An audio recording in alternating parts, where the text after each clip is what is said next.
এখন যদি কেউ বলে সিপিআইএম যারা 12 বছর আগে ক্ষমতা থেকে চলে গেছে, 13 বছর আগে ক্ষমতা থেকে চলে গেছে, তারা পশ্চিমবঙ্গের বিদ্যুৎ বিভ্রাটের জন্য দায়ী, তাহলে কথা পাগলেও বিশ্বাস। নজরুল সারে জাহাঁ সে আচ্ছা লিখেছেন না ইকবাল কারার ওই লৌহ কপাট লিখেছেন, এতে করে সাধারণ মানুষের আমাদের কোনো যায় আসবে না। ওনার বক্তব্য, ওনার বাণী উনি দিয়েছেন, সেই বক্তব্য উনি রাখে। সাথ সবকে বিকাশ, এটা যখন স্লোগান দেওয়া হয় এখানেও পরিষ্কার বলা হয় কারা সব, যারা বিজেপির দ্বারা, যাদের প্রতিনিধি, যাদের ছেলের বিয়েতে রাজনীতিবিদ, ব্যবসায়ী, সারা পৃথিবীর বিখ্যাত বিখ্যাত অভিনেতা অভিনেত্রী তারা আসেন, যাদের ছেলের বিয়েতে বিভিন্ন সাংবাদিকদের হাতিকে যে লাড্ডু খাওয়ানো হয় সাংবাদিকদেরও খাওয়ানো হয়, তো এদের বিকাশ সেটা তো চোখের সামনে দেখা যায়। মুখ্যমন্ত্রীর মুখ থেকেই শোনা গিয়েছিল যে নজরুল নাকি মহাভারত লিখেছেন, আবার শোনা গেল নজরুল নাকি সারে জাহাঁ সে আচ্ছা গান লিখেছেন। এগুলো নিয়ে উত্তর দেওয়ার খুব একটা প্রয়োজন আছে বলে আমার মনে হয় না। রাজনীতিতে অনেক কিছু সিরিয়াস বিষয় আছে যেগুলো নিয়ে আমাদের আলোচনা করার প্রয়োজন আছে। উনি কি বললেন, নজরুল সারে জাহাঁ সে আচ্ছা লিখেছেন না ইকবাল কারার ওই লৌহ কপাট লিখেছেন, এতে করে সাধারণ মানুষের আমাদের কোনো যায় আসবে না। ওনার বক্তব্য, ওনার বাণী উনি দিয়েছেন, সেই বক্তব্য উনি রাখবেন। বিদ্যুৎ বিভ্রাটকে নিয়ে কুণাল ঘোষ বামেদেরকে দায়ী করছে। কুণাল ঘোষের ভীমরতি যদি ধরে থাকে তাহলে উনি এগুলো দায়ী করছেন, আমার মনে হয় না। উনি বয়স হচ্ছে, প্রেশার টেশার ঠিক আছে কিনা দেখুন। আর আমার মনে হয় বামেদের দায়ী করার আগে উনি একটু নিজের মন ঠিক আছে কিনা সেটা একটু নজর দিয়ে দেন। এখন যদি কেউ বলে সিপিআইএম যারা 12 বছর আগে ক্ষমতা থেকে চলে গেছে, 13 বছর আগে ক্ষমতা থেকে চলে গেছে, তারা পশ্চিমবঙ্গের বিদ্যুৎ বিভ্রাটের জন্য দায়ী, তাহলে কথা পাগলেও বিশ্বাস করবে না। আমাদের শেষ দুটি প্রশ্ন। শুভেন্দু অধিকারীকে ভোটের আগে প্রধানমন্ত্রী স্লোগান বলতে শোনা গিয়েছিল সবকা সাথ সবকা বিকাশ, কিন্তু কার্যত তিনি যখন দেখছেন সংখ্যালঘু ভোট ব্যাংক এই বঙ্গ বিজেপির সাথে নেই, তখন তিনি বলছেন জো হামারি সাথ হাম উনকি সাথ।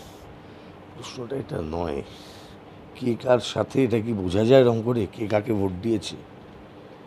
সংখ্যালঘু ভোট ব্যাংক ওখানে নেই, সংখ্যাগুরু ভোট ব্যাংক এখানে নেই, এই আন্ডারস্ট্যান্ডিংটা আমি আগের দিনকে তোমাদের বুঝেছি। ভোটারের কোনো রকম আইডেন্টিটি হয় না, ভোটারকে ইন্ডিভিজুয়াল ছাড়ো। কিন্তু বঙ্গ বিজেপি আর তৃণমূল তো তারা আইডেন্টিটি দিচ্ছে। এইখানটাতেই তো আপত্তি, বঙ্গ বিজেপি এবং তৃণমূল এরা আইডেন্টিটি দিয়ে একটা জিনিসকে শেপ দেবার চেষ্টা করছে।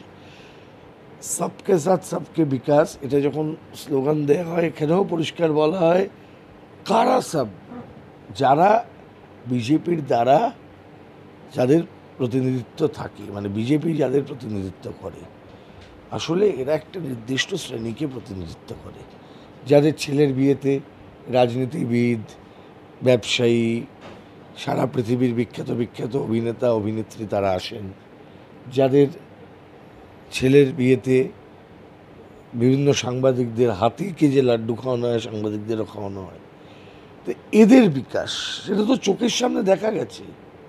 মানে ধনীদের জন্যই প্রধানমন্ত্রী সেটা করেছিলেন বলেই আজকে এইরকম কুর্সি বাঁচানে কা বাজেট করতে হচ্ছে। এককভাবে তো পারেননি, মানুষ তো আজকে এন্ডোর্স করেছে যে বিজেপি আজকে আমাদের দেশে সর্ববৃহৎ সংখ্যাগরিষ্ঠ দল নয়। তাহলে এটা যদি হয় তাহলে খুব স্বাভাবিক নিয়মেই এই সবকা এর ডেফিনেশনের মধ্যে ওদের সবকা পড়ে। ফলে এখানে আমাদের সাথে কারা নেই, ওদের সাথে কারা আছে এরকম বিষয়টা নয়।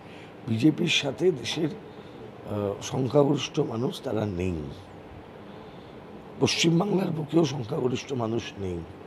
তাহলে আসলে বিজেপি এটাই মেনে নিচ্ছে যে আমাদের সাথ হয় উনকে সাথ হাম হ্যায়, তো মতলব বিজেপি কোনোদিন পশ্চিমবঙ্গে ক্ষমতায় আসবে না, এটা স্বীকার করে দিচ্ছি। বাংলার পুলিশকে বারে বারে দেখা গেছে বিরোধীদের বিরুদ্ধে গিয়ে কাজ করতে, মানে বিরোধীদেরকে তারা মানেই না বলতে গেলে। এবার দেখা গেল হাইকোর্টের এক আইনজীবীকে হেনস্থা করা হলো। একজন আইনজীবী হিসেবে আপনি কি বলবেন? আমি কালকেই বলেছি যে বক্তব্য, হাওড়া কোর্টে আমরা দেখেছিলাম 2019 সালে আইনজীবীদের উপরে ব্যাপক লাঠিচার্জ করা হয়েছিল হাওড়া কোর্টের সামনে, সেই ঘটনারই পুনরাবৃত্তি। আইনজীবীদের যদি তাদের কাজকর্ম করতে গিয়ে পুলিশের এই ব্যবহারের সামনে পড়তে হয় তাহলে সেটা অত্যন্ত বিপজ্জনক। আমরা প্রতিবাদ করেছি। আমরা এখনো পর্যন্ত বলছি যে যারা এই ধরনের আচার আচরণ করছেন, আইনজীবী বলে নয়, সাধারণ মানুষের সাথেও যখন পুলিশ খারাপ ব্যবহার করেন, সাধারণ মানুষের উচিত এই প্রতিবাদে সামিল হওয়ার। আমাদের সঙ্গে এতক্ষণ ছিলেন সব্যসাচী চ্যাটার্জি। অসংখ্য ধন্যবাদ আমাদের সঙ্গে এতক্ষণ থাকার জন্য। নমস্কার।